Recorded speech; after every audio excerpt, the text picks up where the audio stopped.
Pete Hegseth, who has been nominated to be Secretary of Defense, has just an absolute red flag, a battlefield of red flags in his past.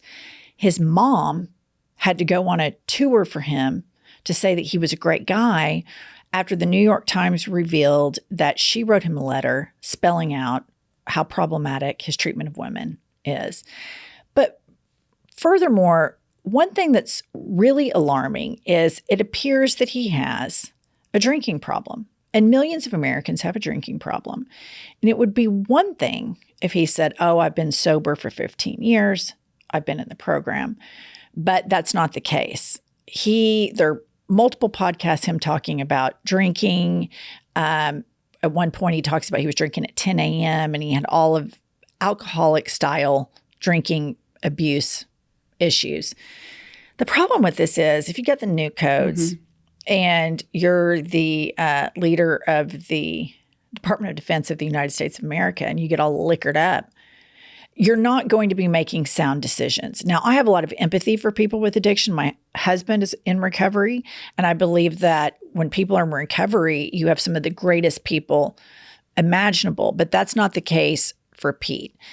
And so we're not even really diving into the fact that he was accused of sexual assault and paid the woman to remain silent and had her enter into an NDA, which is obviously everybody from Trump all the way trickling down into his cabinet. It's like trickle down sexual assault allegations.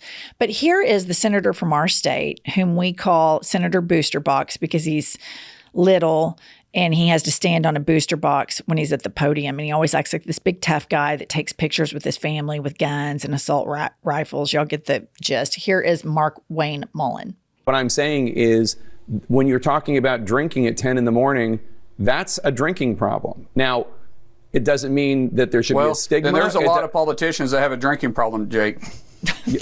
Yes, of course. But I guess my question is... Yeah, and then there's probably a lot of media that has a drinking problem too. And now I don't drink. I haven't tasted alcohol in many, many, many years, and never have drank at all in my life, really. And so I really don't understand that. But there's a lot of alcohol that flows through Washington, D.C. on a regular basis, and I wouldn't say that people are alcoholics or they have a drinking problem because of that.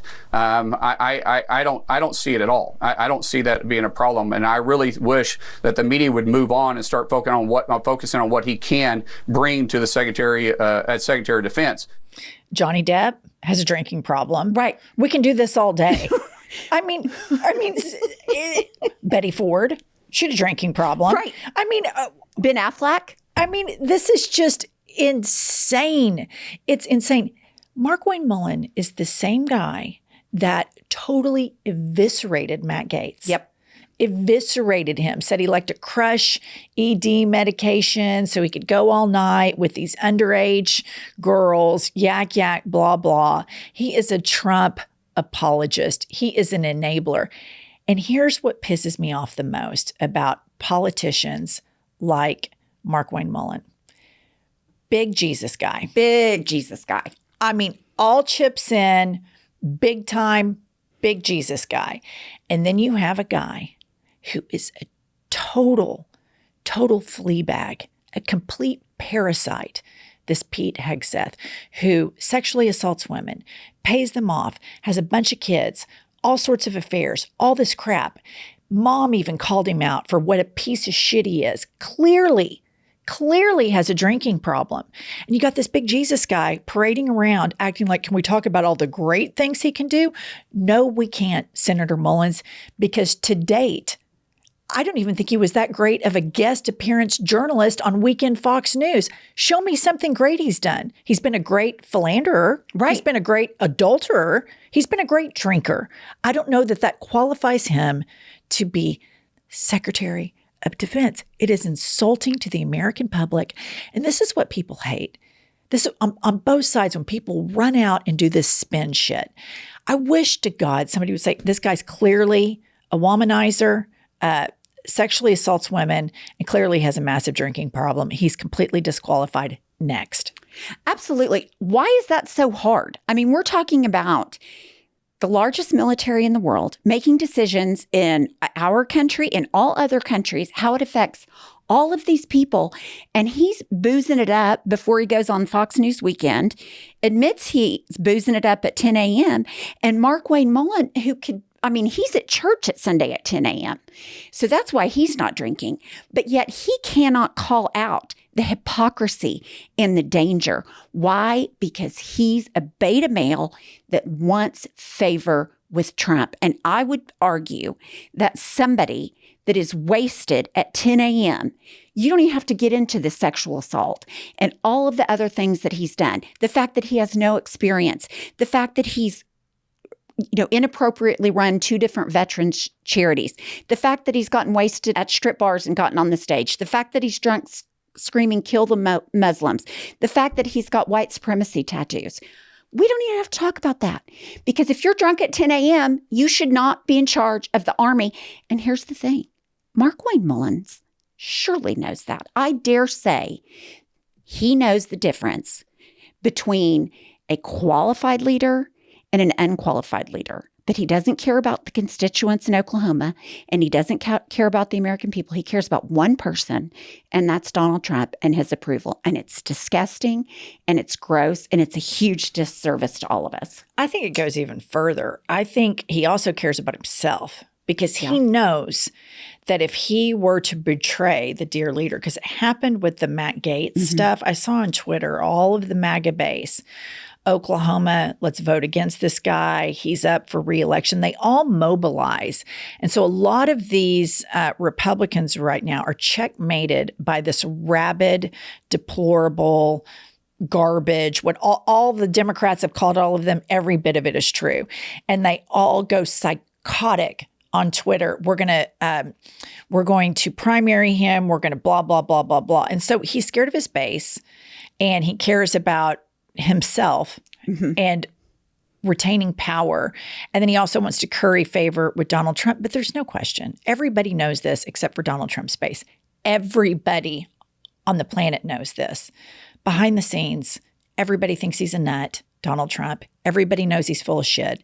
Everybody knows he has dementia. Everybody knows there's something nutty going on with he and his full-time babysitter, Elon Musk, and everybody's full-time nanny, Vladimir Putin. I mean, I think when we get a decade away from this, all of that will be revealed. There's no question about it.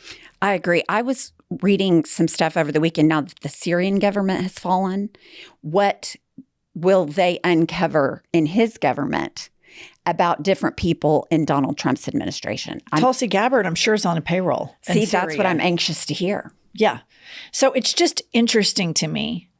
A lot of the people that he's nominated are either very directly, closely related to Vladimir Putin, or apologists for Putin, or complete dipshits like Pete Hegseth, which is an utter gift to our adversaries. Absolutely. They would be knee-slapping, snot-slinging, laughing their asses off if that guy is the Secretary of the Department of Defense. That is a huge victory for all of our adversaries to have some liquored up bro drunk with white supremacist tattoos leading the military, who has to have his mommy go around and call everybody to say, yes, I would appoint him. Could you imagine if Barack Obama or Joe Biden or any Democrat had to have their mom go campaign for them? You know who else had to have their mom on the news all the time? Who? Elon Musk. Oh, that's right. These are the biggest titty babies. Their moms have to go out and make the case for them. I have 2 sons. You have 2 sons. Can you imagine having to go on the news? I would be like, this is your deal, buddy. Right. This is what you want. You get up there and defend yourself. Here's the deal. Can you imagine if Joe Biden or Barack Obama had appointed somebody that admits to drinking at 10 a.m. with all the sexual assault allegations, with the white supremacy, the strippers, all that? Can you imagine Mark Wayne Mullins' response to that? Oh, he'd lose his mind. He would be saying, Family values. Judeo-Christian that's not what values. Jesus wants you to do. I mean, I can hear it now. The hypocrisy is startling. Yeah, I just hope that the left, I mean, this guy, Pete Hegseth, should be memed and memed and memed and memed about what a horrific joke of an appointment, how weak it is. It shows utter weakness from Donald Trump that he has to appoint somebody whose mom has to go on an apology tour for her grown-ass son. That is American weakness like we have never, to quote Donald Trump, like we've never seen before. All right, we'll see you guys later.